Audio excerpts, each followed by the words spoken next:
Saya apa? You dari mana? Ceras. Sarah. Dari mana? Kopi Sarah. Yalah, dari mana jalan ni mari? Ke sana. Ha? Sampai sana. Sampai mana? Sana. Dari bawah ha? Betul. Itu tak boleh.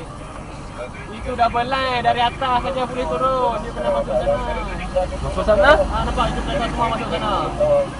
Tapi banyak orang jalan sana mah. Iyalah ini semua dah tahan. Semua jalan sana dekat Asian dekat sana.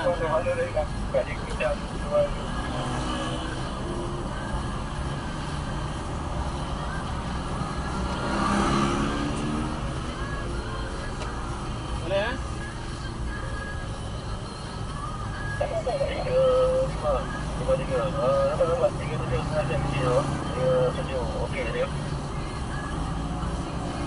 Ayo. Boleh bagi satu chance ah? Au, Hui Fang, satu can. Apa itu can? Boleh satu chance ah? Macam mana? Sedikit saja boleh lah. Sikit macam mana? Boleh berapa? Beli saman double line 300. Kalau you tak percaya, nanti naik saman, beli cek ni you tengok berapa ratus naik saman. 300 double line.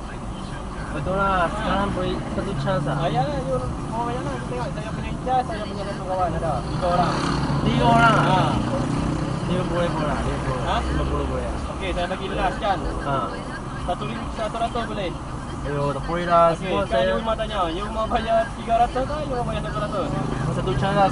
Saya nak pergi kampung Ya saya. lah, saya sudah bagi can ni. Itu saja can. Macam mana? Betul lah. Satu chance 50 boleh lah. 50 lah. Ha? Pergi saya satu chance 50 Ini lah. cas saya nanti saya kena marah pula. Betul, tapi saya belum fresh grade lah. Ya lah. Saya bekerja servis Kita sedikit. tambah sikit lagi lah, tambah sikit lagi.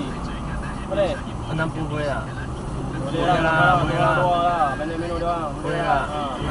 Satu orang 20 boleh lah. Ha. Sebab saya nak pakai pom ya. petrol. Kenapa tu? Boleh? Kita ambil ke sana.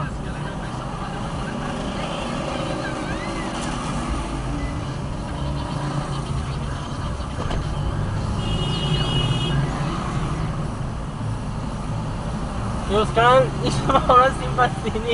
Ha? Semua sekarang orang semua simpan sini. Semua masuk sini mau cepat. Okey? Okey. Baik.